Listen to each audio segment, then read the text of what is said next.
Assalomu alaykum qadrli kanalimiz kuzatuvchilari, e'tiboringiz markazida yana O'zbek MMA kanali. Qadrli do'stlar, hozirgi dasturimizda UFC va MMA olamida ro'y berayotgan eng so'nggi yangiliklar to'g'risida batafsil gaplashamiz. Qadrli do'stlar, bugungi dasturimizni boshlashdan oldin, agarda siz kanalimizda yangi bo'lsangiz, albatta kanalimizga obuna bo'lib qo'ying. Bundan tashqari, mana shu roligimiz tarqalishi mehnatlarimiz besamar ketmasligi uchun like bosib qo'yishni unutmang. Biz esa bugungi dasturimizni boshladik. Islom Makhachev faoliyatini davom ettirishiga nima turtki bo'layotganini aytdi. Ikkita vazn toifasida UFC chempioni Islom Makhachev MMAda faoliyatini yakunlamaslikka nima sabab bo'layotganini tushuntirdi. Uning gaplari: "Avvaliga orzuyim UFC chempioni bo'lish edi. Keyin yengil vaznda imkoni boricha ko'proq chempionlik himoyalarini o'tkazishni istadim. Shundan so'ng UFC'ning ikkita vazn toifasidagi chempioni bo'lishni maqsad qildim. Hozir bu maqsadga erishdim va 16 ta ketma-ket g'alaba bilan Anderson Silvani natijasini tenglashdim. Balkim aynan shu rekordni yangilash istagi menda hozir motivatsiya berayotgandir. Ammo aslida meni eng ko'p rag'batlantiradigan narsa shuki, agar qafasga tayyorgarliksiz chiqsam, kimdir yuzimni bejab tashlaydi. Shuning uchun diqqatimni yo'qotmasligim va qattiq mehnat qilishda davom etishim kerak", deb aytib o'tgan Islom Makhachev. Bu paytda bo'lsa UFC 331 turnirining asosiy jangi ma'lum. Manba: UFC yengil vazn toifasi reytingida 2-o'rinni egallab turgan Arman Tsarukyan ayni paytda BMF kamari sohibi bo'lmish braziliyalik Charles Oliveiraga qarshi revansh jangini o'tkazadi. Nufuzli Red Corner MMA'ning X sobiq Twitter ijtimoiy tarmoqlaridagi sahifasida ma'lum qilishicha, ushbu jang 19-sentyabr kuni Amerika Qo'shma Shtatlarining Kaliforniya shtati Los Angeles shahrida bo'lib o'tadigan UFC 331 turnirining doirasida tashkil etiladi. Ma'lumotlarga ko'ra, mazkur to'qnashuv turnirning markaziy jangi bo'ladi.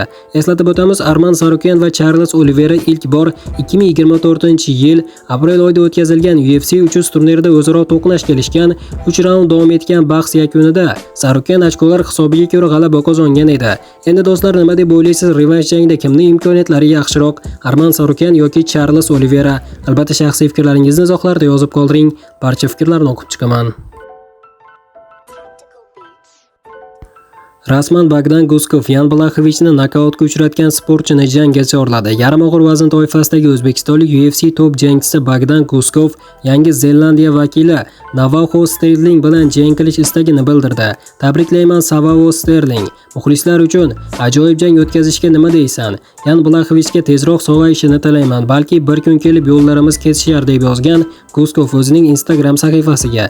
Navajo 1-avgust kuni Serbiyada o'tkazilgan UFC Fight Night turnirida polshalik sobiq chempion Yan Blachovichni birinchi raundda texnik nokaut orqali mag'lub etgandi.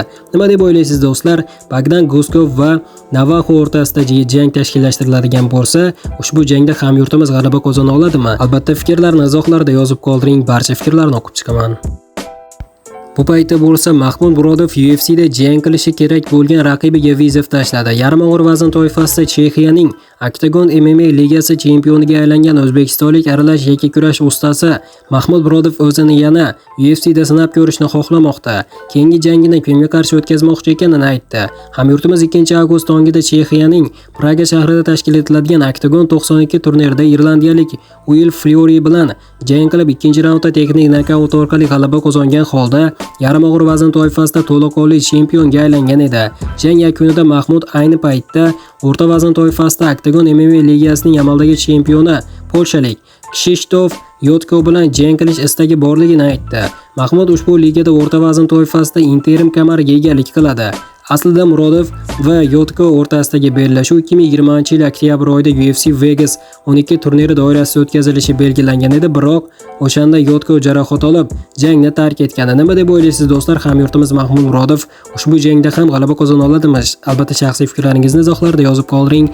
Barcha fikrlarni o'qib chiqaman. Mana do'stlar, hozirgi dasturimiz xuddi mana shu yerda o'z yakuniga yetdi. Videoni oxirigacha ko'rganlarning barchasiga kattakon rahmat. Video yoqqan bo'lsa like bosishni unutmang. Keyingi dasturlarimizda ko'rishguncha xayr, o'zingizni ehtiyot qiling. O'zbek MMA kanalimizdan uzoqlashmang. Tez orada ko'rishguncha do'stlar.